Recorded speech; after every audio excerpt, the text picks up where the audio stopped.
these educational activities, do you think they're successful, or these people are doing a great job?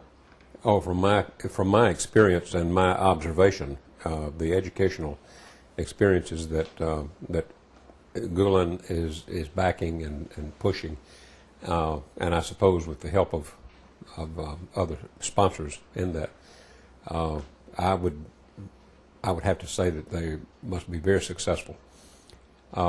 Another thing that really impressed me in connection with education and also in connection with the sponsors, if we can kind of bring these two things together, I found out after dinner one evening at one of the hosts' families, that the businessman who had us to his home to meet his family and so forth, and we shared a wonderful evening with him and the entire family, that he and his brother sponsor a number of students, and here again they're putting up a lot of money to sponsor.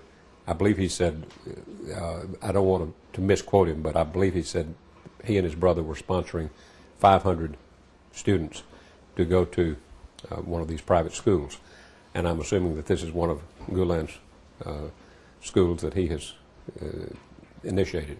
We didn't make that entirely clear, but that was my impression, that it was through one of these educational facilities that he and his brother were here again sponsoring that many students each year to make sure that they were getting the kind of education they thought was so important. What do you think is the driving? Like, what is the source? What is the reason?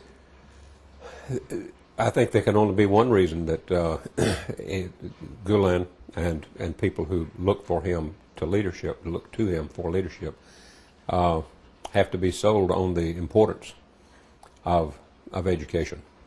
You know, this same kind of commitment in this country could make a big difference in the way students here feel about the outside world. I don't know of anybody. They may be here and I just don't know them, but I don't know of any businessmen that are putting up that kind of money that would sponsor 400 or 500 students to get an education, and that's just in one community that we happen to meet. This was just one businessman and his brother, so two businessmen that are sponsoring that many students, and to be willing to put up that kind of money, you've got to have a real deep down commitment to the education, and to the means that you're pushing it for, in order to spend that kind of your personal fortune in promoting what you believe in. Okay. That concept, last question about the educational activities. These educational institutions or these efforts, do you think they can be a hope for the world's future in general, and in the peace to be established? Let me be sure I understand the question. Do I think that these educational facilities are important? Well, this educational understanding or movement or efforts throughout the world, like you said, they're not opening schools only in Turkey, so they're in many countries now. So right. Do you think that would be a hope for future? Oh, absolutely. I think that education is very much a part of bringing the world together, and you know, not only religion, but I think education is a very important component part of bringing the world together and to promoting peace and understanding, because I think so often it's ignorance and lack of understanding, lack of ability on the part of people to think through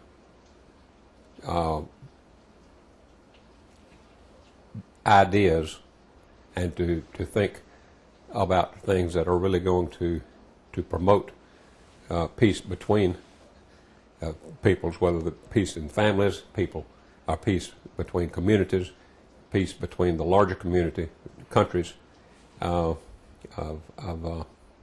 all over the world. And it's only through education that we're going to be able to bring about more understanding and peace throughout the world.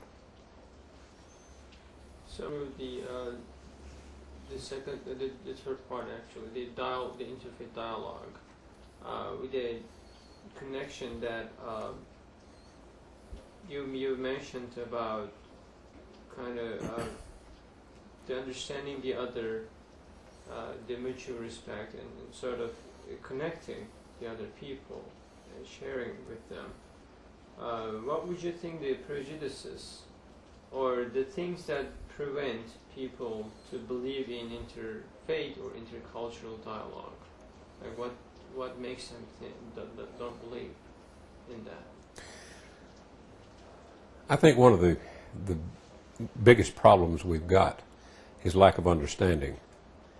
I heard one member of the leaders of interfaith dialogue say that for a person to really understand someone else's religion, they need to understand their own and to be firmly grounded in their own religion before they can be open and understand another person's religion.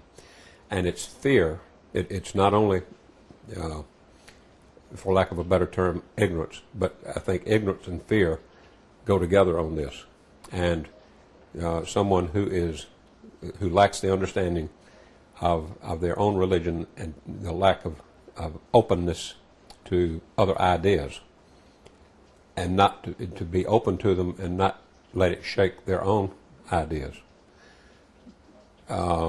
is one of the important things here. And not to be fearful of something they don't understand, but the way to overcome that fear is to find out more about it. And I'm very curious about other people's ideas, and I feel like that our Creator put all of us here on the world, on the earth. I don't understand, and probably never will understand, why our Creator, God, gave us so many different ideas about how to worship the Almighty, the Creator, the God, as we commonly refer to the Creator.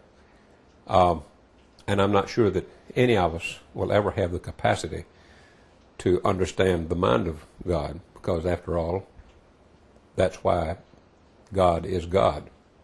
That's why the Creator is the Creator, was the Creator, is the Creator, and will be, and why we feel that we have to keep searching and striving and knowing more about the creation process and the Creator. But it's curious that we have these different ideas. So a part of the way we try to understand the mind of God is to find out about all of the other ideas and concepts that God must have planted in other minds all over the world. And that's the only way we're going to come together, not by fighting each other and saying, no, I've got the only answer. Your answer is wrong, or your approach is wrong. Mine is the only right one. The way to get closer to the mind of God, I think, is to explore all of these ideas and try to come up with what's satisfactory for us and what works for us and what ultimately will work for all of humankind.